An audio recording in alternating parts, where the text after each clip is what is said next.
स्वागत है आप सबका फिर से अपने YouTube चैनल सीवी क्लासेस में। इस वीडियो में हम लोग सल्तनत कालीन स्थापत्य कला और साहित्य के बारे में देखेंगे। आगे बढ़ने से पहले चलिए जानते हैं कि स्थापत्य कला होती क्या है। स्थापत्य कला का मतलब होता है किसी भी प्रकार के भवन, मंदिर या फिर कोई भी बिल्डिंग्स का निर्माण करना स्थापत्य कला के अंतर्गत आता है। और साहित्य के अंतर्गत जितनी भी रचनाएं होती हैं, वो काव्य का रचना हो, कहानी की रचना हो या फिर किसी भी प्रकार की रचनाएं साहित्य के अंतर्गत आती हैं। तो सबसे पहले हम बात करेंगे स्थापत्य कला की और उसके बाद हम बात करेंगे साहित्य की। अगर दिल्ली सल्तनत के स्थापत्य कला की बात की जाए तो जैसा कि हम लोगों ने पढ़ा था कि दिल्ली सल्तनत पर शासन करने वाले अधिकतम लोग तुर्क मुसलमान थे और जब वह भारत में आए तो उनका संपर्क यहाँ की हिंदू संस्कृति के साथ हुआ। साथ ही साथ वो अपने साथ भी मुसलमानी संस्कृति को लेके आए थे। इस प्रकार हिंदू और मुस्लिम स्थापत्य कला का मिश्रण हो गया और इस नई मिश्रण से जो शैली बनी उसको हम लोगों ने इंडो इस्लामिक शैली का नाम दिया। इस प्रकार मुसलमानों के आने के बाद जो स्थापत्य कला की नई शैली विकसित हुई उसे हम इंडो इस्लामिक शैली कहते हैं। आगे बढ़ने से पहले एक चीज को और समझते हैं कि आखिरकार भारतीय कला और मुस्लिम कला, कहने का मतलब है भारतीय स्थापत्य कला और मुस्लिम स्थापत्य कला में एक मोटा मोटा अंतर समझेंगे। हालांकि यह पाठ तो कला और संस्कृति का है, फिर भी यहाँ पर इसका थोड़ा सा उल्लेख करना आवश्यक हो जाता है। अगर पहले अंतर की बात की जाए तो भारतीय स्थापत्य कला में बल्ली और सहतीर का प्रयोग किया जाता था, वहीं मुस्लिम कला में गुंबद और मेहराब का प्रयोग किया जाता है। जैसे अगर भारतीय कला की बात की जाए तो उसमें ऐसे निर्माण किया जाता था या फिर ऐसे निर्माण किया जाता था दरवाजों का, लेकिन जब उसमें इस्लामिक वास्तुकला का मिश्रण हुआ तो आकार ऐसे बनने लगे, दरवाजों का डिजाइन ऐसे बनने लगा। साथ ही साथ छत की जगह पे गुंबदाकार आकृतियां बनाई जाने लगी, आप लोगों ने अक्सर देखा होगा। तो ये एक मेन अंतर था। अगर दूसरे अंतर की बात करें तो दूसरा अंतर सजावट की दृष्टि में आया। जैसे इस्लामिक कानून में पशु पक्षियों तथा अन्य जानवरों, साथ ही साथ किसी भी जीवंत चीज का निर्माण करना मान्य नहीं है। इस वजह से जब तुर्कों ने यहाँ पे शासन किया और उन्होंने यहाँ पर निर्माण कार्य शुरू किया तो उनके सजावट में आप लोग दीवारों पर फूल पत्तियों का अंकन देखेंगे। साथ ही साथ ज्यादातर तौर पे अरबी लिपि में कुरान की आयतों का अंकन किया गया है और फूल पत्ती तथा कुरान की आयतों को मिला के सम्मिलित रूप से एक अच्छा डिजाइन देने का प्रयास किया गया है। तो ये दो विशेषताएं हम लोग ध्यान रखेंगे। और चलिए बारी बारी से हम लोग जिस प्रकार से दिल्ली सल्तनत पर शासकों ने शासन किया है उसी क्रम में उनके स्थापत्य कला को हम लोग पढ़ेंगे और अंत में जब स्थापत्य कला पूरी हो जाएगी तो हम लोग एक साथ साहित्य के बारे में भी पढ़ेंगे। तो दिल्ली सल्तनत पर जिस पहले वंश ने शासन किया था वह था गुलाम वंश या फिर ममलूक वंश या फिर इसी को दास वंश भी कहते थे।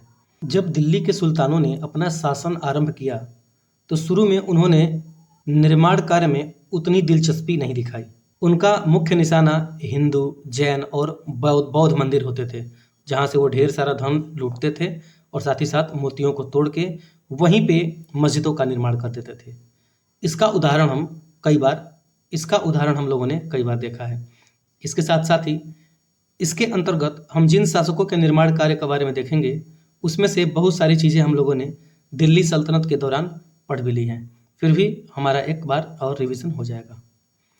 अगर गुलाम वंश के पहले शासक कुतुबुद्दीन ऐबक की बात करें तो इसने 3 मुख्य निर्माण करवाए थे। पहला, इसने कुब्बत उल इस्लाम मस्जिद का निर्माण कराया था जो कि दिल्ली में है और इस मस्जिद का निर्माण उसने विष्णु मंदिर को तोड़ के किया था। दूसरा जो उसने निर्माण कार्य शुरू कराया वह था कुतुब मीनार का। हालांकि वह इसका कार्य पूरा न करा सका और इसका पूरा कार्य इल्तुतमिश ने कराया था। कुतुब मीनार भी दिल्ली में स्थित है। कभी कभी परीक्षाओं में इसकी ऊंचाई से भी प्रश्न पूछे जाते हैं, तो कुतुब मीनार की ऊंचाई 238 मीटर है, इसको भी ध्यान रखेंगे। साथ ही साथ जब कुतुब मीनार में क्षति पहुंची तो फिरोज शाह तुगलक ने इसकी इसकी मरम्मत भी कराई और साथ ही साथ उस पे एक 5वीं मंजिल का निर्माण भी कराया। ये सब भी हम लोगों ने पढ़ा है, फिर भी आप लोग ध्यान रखेंगे। इसके साथ साथ कुतुबुद्दीन ऐबक ने 2.5 दिन के झोपड़े का निर्माण भी कराया, और 2.5 दिन का झोपड़ा क्या थी? एक मस्जिद था जो कि अजमेर में स्थित थी। तो ये सारे पॉइंट्स आप लोग ध्यान रखेंगे, यहाँ से कहीं से भी प्रश्न पूछे जा सकते हैं। अगर इल्तुतमिश की बात करें तो इल्तुतमिश ने सबसे पहले सुल्तानगढ़ी का मकबरा बनाया था, और इल्तुतमिश ने यह मकबरा अपने बड़े बेटे नासिरुद्दीन के लिए बनवाया था। और सुल्तानगढ़ी का मकबरा भारत का पहला मकबरा भी था, इसको भी ध्यान रखेंगे। दूसरा, उसने अतारकीन का दरवाजा बनाया, और इसी अतारकीन के दरवाजे से प्रेरणा लेके अकबरबाद में बुलंद दरवाजे का निर्माण कराएगा, इसको भी ध्यान रखेंगे। तीसरा, उसने हौज ए खास और जामा मस्जिद को बदायूं में बनवाया, ये स्थान भी ध्यान रखेंगे। इल्तुतमिश ने खुद के लिए भी मकबरा बनवाया जो कि इल्तुतमिश के मकबरे के नाम से प्रसिद्ध है। साथ ही साथ अभी हम लोगों ने पढ़ा कि इल्तुतमिश ने अतारकीन का दरवाज़ा बनवाया था जो कि नागौर में स्थित है, और नागौर कहाँ पर पड़ता है? राजस्थान, इसको भी ध्यान रखेंगे, पूछा जा सकता है। यह भी पूछा जा सकता है कि अकबर ने बुलंद दरवाजे की प्रेरणा किससे ली? तो इल्तुतमिश द्वारा निर्मित अतारकीन के दरवाजे से ली थी। ये सारे पॉइंट्स आप लोग ध्यान रखेंगे। अगर बलबन की बात करें तो बलबन ने खुद का मकबरा बनवाया था जो कि भारत का पहला मकबरा था जो कि शुद्ध इस्लामिक शैली में था। तो पूछा जा सकता है कि भारत का पहला शुद्ध इस्लामिक शैली में बना हुआ मकबरा कौन सा है? तो वह बलबन का मकबरा है, जिसको कि बलबन ने ही स्वयं बनवाया था। उसके बाद अगर खिलजी वंश की बात की जाए तो खिलजी वंश में अलाउद्दीन खिलजी ने काफ़ी निर्माण कार्य करवाया। उसने अलाई दरवाज़ा बनाया जो कि दिल्ली में स्थित है, और ये अलाई दरवाज़ा कुतुब मीनार के पास स्थित है। साथ ही साथ उसने जमात खाना मस्जिद भी बनवाया जो कि दिल्ली में ही स्थित है। अलाउद्दीन खिलजी ने 1000 सितून या फिर 1000 सुतून दिल्ली में ही बनवाया, इसको 1000 खंभा महल भी कहते हैं। साथ ही साथ उसने हौजे अलाई का निर्माण भी करवाया। तो ये सारे पॉइंट्स भी ध्यान रखेंगे, परीक्षा की दृष्टि से काफ़ी ज़्यादा महत्वपूर्ण है। अगर इस समय की परीक्षाओं को देखा जाए तो कला, संस्कृति और आर्थिक तथा सामाजिक जीवन से ज़्यादा प्रश्न पूछे जा रहे हैं।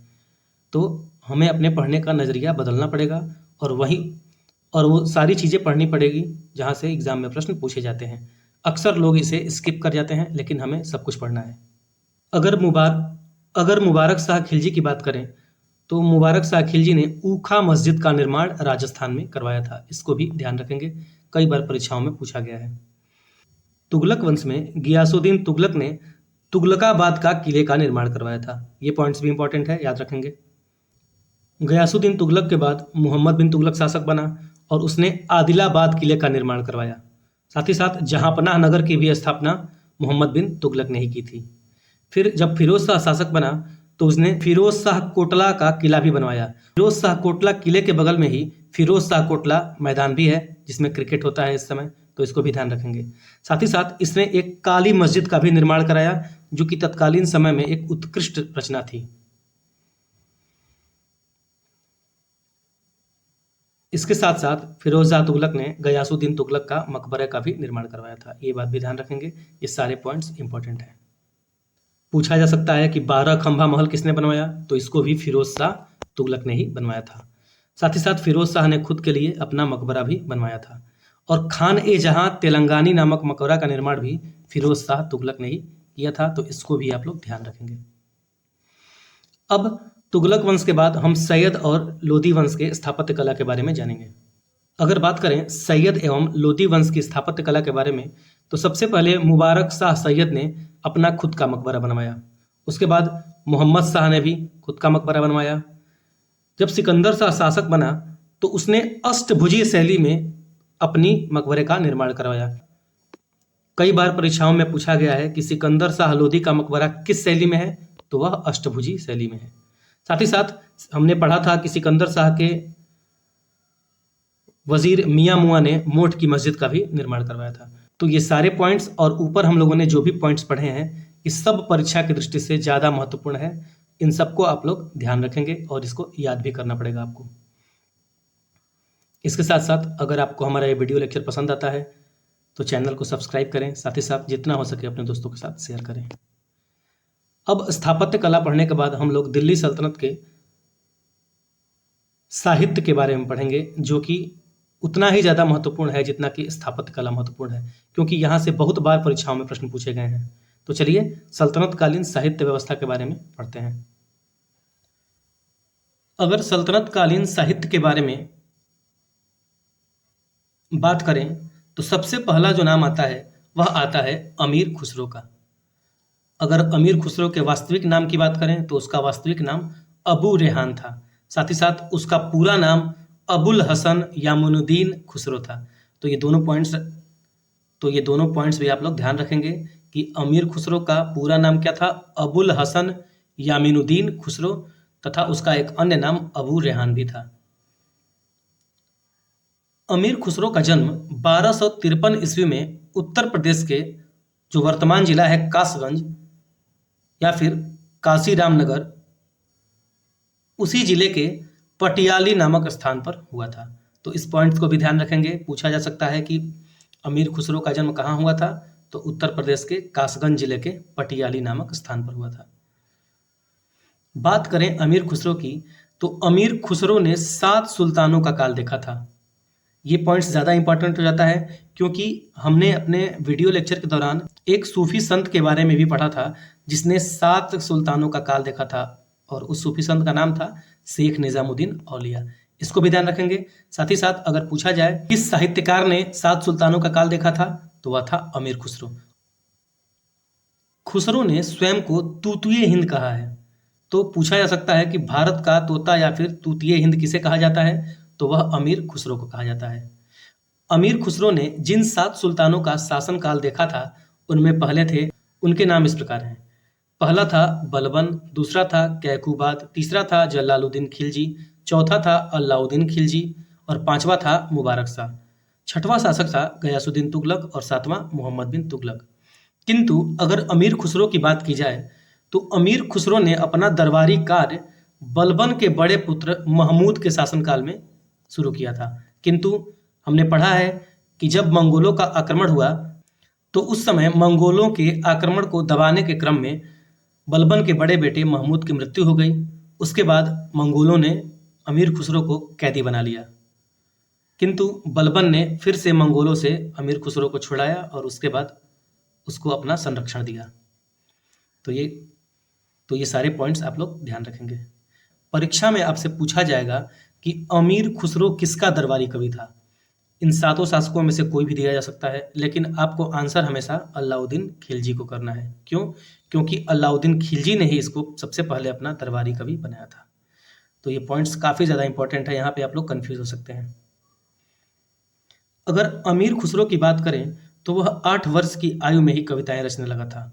और अगर इतिहास विषय को लेकर देखा जाए तो इतिहास विषय को लेकर उसकी पहली मनसवी जो थी वह किरान उस सादेन थी। तो इसको भी याद रखेंगे कि किरान उस सादेन किसकी रचना है, तो वह है अमीर खुसरो की। अच्छा, मनसवी का मतलब क्या होता है? अगर मनसवी की बात की जाए तो मनसवी एक फारसी शब्द है जिसका अर्थ होता है काव्य का एक रूप। जैसे हम लोग कविता लिखते हैं उसी प्रकार से मनसवी भी होती है। मनसवी की एक विशेषता है कि इसमें वीरतापूर्ण और ऐतिहासिक घटनाओं का विवरण होता है। तो ये बात भी आप लोग ध्यान रखेंगे। अगर अमीर खुसरो की अन्य रचनाओं के बारे में भी जाने जो कि परीक्षाओं में पूछी जाती हैं, तो उसमें है मिफ्ता उल फुतूह, तारीख ए दिल्ली, खजाइन उल फुतूह, जिसको कि हम लोगों ने सल्तनत काल के दौरान पढ़ा भी था। तो पूछा जा सकता है कि मिफ्ता उल फुतूह किसकी रचना है, साथ ही साथ तारीख ए दिल्ली किसकी रचना है और खजाइन उल फुतूह किसकी रचना है, तो अमीर खुसरो की रचनाएं हैं सब। इसके साथ साथ अमीर खुसरो ने अंशिका नामक भी पुस्तक लिखी थी। साथ ही साथ तुगलकनामा की भी रचना अमीर खुसरो ने ही की है। अगर तुगलकनामा की बात करें तो तुगलकनामा अमीर खुसरो की अंतिम ऐतिहासिक मनसवी है, और मनसवी का हम लोगों ने मतलब अभी ऊपर जाना है। और मनसवी फारसी का एक काव्य रूप होता है जिसमें ऐतिहासिक और साहसपूर्ण घटनाओं का वर्णन होता है, अभी हम लोगों ने पढ़ा। खुसरो वह पहला मुसलमान था जो खुद भारतीय होने का दावा करता था। तो पूछा जा सकता है कि वह कौन सा मुसलमान था जो स्वयं भारतीय होने का दावा करता था, तो वह था अमीर खुसरो। अमीर खुसरो स्वयं कहता था कि मैं तुर्की, भारतीय और हिंदी भाषाएं बोलता हूं। तो ये पॉइंट्स भी आप लोग ध्यान रखेंगे। इसके साथ साथ इतना ही नहीं, भारत में जो कव्वाली नामक संगीत शैली का प्रचलन है उसका प्रारंभ भी अमीर खुसरो ने ही किया था। तो ये पॉइंट्स भी आप लोग ध्यान रखेंगे। आपसे पूछा जा सकता है कि कव्वाली नामक संगीत शैली का जनक किसे कहा जाता है, तो वह अमीर खुसरो को कहा जाता है। इसके साथ साथ हम लोग जो सामान्य बोलचाल की भाषा में हिंदी खड़ी बोली का प्रयोग करते हैं उसके जनक भी अमीर खुसरो ही हैं। अगर भारतीय संगीत में अमीर खुसरो के योगदान की बात की जाए तो जो वर्तमान में हम तबला प्रयोग करते हैं इसका भी आविष्कार अमीर खुसरो ने ही किया था। साथ ही साथ जो सितार का हम लोग प्रयोग करते हैं उसके भी आविष्कारकर्ता अमीर खुसरो ही हैं। अगर हम सितार की बात करें तो सितार भारतीय और तुरानी शैली का एक बड़ा ही अनूठा प्रयोग था। अमीर खुसरो ने ईरानी तंबूरे और भारतीय वीणा को मिला के सितार का आविष्कार किया था। तो ये सारे पॉइंट्स परीक्षा की दृष्टि से काफ़ी ज़्यादा महत्वपूर्ण है। पूछा जा सकता है कि तबले का आविष्कार किसने किया, तो अमीर खुसरो ने किया। सितार का आविष्कार किसने किया, वो भी अमीर खुसरो ने किया। सितार का निर्माण कैसे किया गया था, तो ईरानी तंबूरे और भारतीय वीणा को मिला के सितार का आविष्कार किया गया था। पूछा जा सकता है कि भारतीय हिंदी खड़ी बोली का जनक कौन है, तो अमीर खुसरो है। साथ ही साथ आपसे ये भी पूछा जा सकता है कि तूतीय हिंद किसे कहा जाता था, तो अमीर खुसरो को कहा जाता था। ये सारे पॉइंट्स ध्यान रखेंगे। आगे बढ़ते हैं। दिल्ली सल्तनत की दूसरी जो प्रमुख रचना है वह है चचनामा। हालांकि हम लोगों ने पढ़ा है कि इसके लेखक के बारे में बहुत ज़्यादा जानकारी नहीं है, किंतु अगर परीक्षाओं में आपके सामने ऑप्शन दे ही दिया जाए तो आप अली अहमद टिक करके आएंगे। अगली जो हमारी रचना है वह है किताबुल यामिनी, जिसको कि उत्बी ने लिखा था। और उत्बी किसका दरबारी इतिहासकार था, तो उत्बी महमूद गजनवी का दरबारी इतिहासकार था। हमने पढ़ा है कि महमूद गजनी अपने साथ 4 लेखकों को लेकर आया था, जिसमें पहला था अलबरूनी, दूसरा था फिरदौसी, तीसरा था उत्बी और चौथा था बैहाकी। इनके बारे में हम लोगों ने काफ़ी डिटेल से पढ़ा है वहाँ पे। इस वजह से अगर अभी तक आप लोगों ने भारत पर तुर्क आक्रमण महमूद गजनवी को नहीं देखा तो जाके आप लोग उसको चेक कर सकते हैं। यहाँ से भी काफ़ी ज़्यादा प्रश्न पूछे जाते हैं। अगली रचना है तारीख ए फिरोज शाही, जिसकी रचना बर्नी ने की थी और फिरोज शाह तुगलक ने बर्नी को अपना संरक्षण भी प्रदान किया था। 5वां है तबकात ए नासिरी, जिसकी रचना मिनहाज उस सिराज ने की थी। इसको भी ध्यान रखेंगे। साथ ही साथ 6ठी रचना है तारीख ए मुबारक शाही, जिसको कि याहिया बिन अहमद सरहिंदी ने लिखा है। ये सारी चीज़ें हम लोगों ने काफ़ी विस्तार पूर्वक अपने वीडियो लेक्चर के दौरान पढ़ी है। इस वजह से मैं यहाँ पे ज़्यादा इसका विवरण नहीं प्रस्तुत कर रहा हूँ, क्योंकि हम सबका समय बहुत ज़्यादा महत्वपूर्ण है और समय का सही सदुपयोग करके ही हम सफलता को प्राप्त कर सकते हैं। तो चलिए बढ़ते हैं आगे। अगली जो पुस्तक है वह है रेहला, और इसकी रचना किसने की थी, इब्न बतूता। इसको हम लोगों ने 10 बार पढ़ा है कि रेहला की रचना किसने की थी, इब्न बतूता ने की थी। रेहला को ही कहीं कहीं किताबुल रेहला भी लिखा हुआ मिल सकता है, तो आप लोगों को इससे परेशान नहीं होना है। अच्छा, ये एक नया यहाँ पे तथ्य है कि रेहला क्या थी। रेहला आत्मकथा थी, निबंध था, पुस्तक थी। तो यह इब्न बतूता की आत्मकथा थी। कई बार परीक्षाओं में पूछा जा सकता है कि रेहला क्या है, तो रेहला एक आत्मकथा है। इसको भी आप लोग ध्यान रखेंगे और साथ ही साथ नोट डाउन भी करेंगे। अगली रचना है फतुहात ए फिरोज शाही। फतुहात ए फिरोज शाही की रचना फिरोज शाह तुगलक ने स्वयं की थी और इस प्रकार दिल्ली सुल्तानों में यह पहला सुल्तान था जिसने सबसे पहली अपनी आत्मकथा लिखी थी। ये काफ़ी ज़्यादा इंपॉर्टेंट हो जाता है। पूछा जा सकता है कि दिल्ली सुल्तानों में से वह कौन सा सुल्तान था जिसने अपनी आत्मकथा स्वयं लिखी थी, तो वह था फिरोज शाह तुगलक। उसके बाद लोधी वंश के शासक सिकंदर लोधी के बारे में हम लोगों ने पढ़ा था कि सिकंदर लोधी गुलरुखी नाम से अपनी कविताएं लिखता था। यह काफ़ी ज़्यादा योग्य, विद्वान और शिक्षित शासक था और यह विद्वानों का अपने दरबार में सम्मान भी करता था। सिकंदर शाह लोधी ने एक अनुवाद विभाग की भी स्थापना की थी और उसके अंतर्गत सिकंदर शाह लोधी ने एक संस्कृत के आयुर्वेद ग्रंथ का फारसी में फरहंगे सिकंदरी नाम से अनुवाद भी कराया था। साथ ही साथ इसने एक संगीत ग्रंथ का भी फारसी में अनुवाद कराया था जिसका नाम था लज्जत ए सिकंदर शाही। तो ये था हमारा दिल्ली सल्तनत कालीन स्थापत्य कला और साहित्य से संबंधित संपूर्ण वीडियो लेक्चर। आशा है कि आप लोगों को ये वीडियो लेक्चर काफ़ी पसंद आएगा और यह मेरा दावा है कि यह किसी भी परीक्षाओं के लिए समान रूप से उपयोगी होगा। अगले वीडियो में हम लोग दिल्ली सल्तनत के स्थापत्य और साहित्य से संबंधित सारे PYQs और MCQs को डिटेल्ड एक्सप्लेनेशन के साथ देखेंगे। तो चलिए मिलते हैं अगले वीडियो में। धन्यवाद।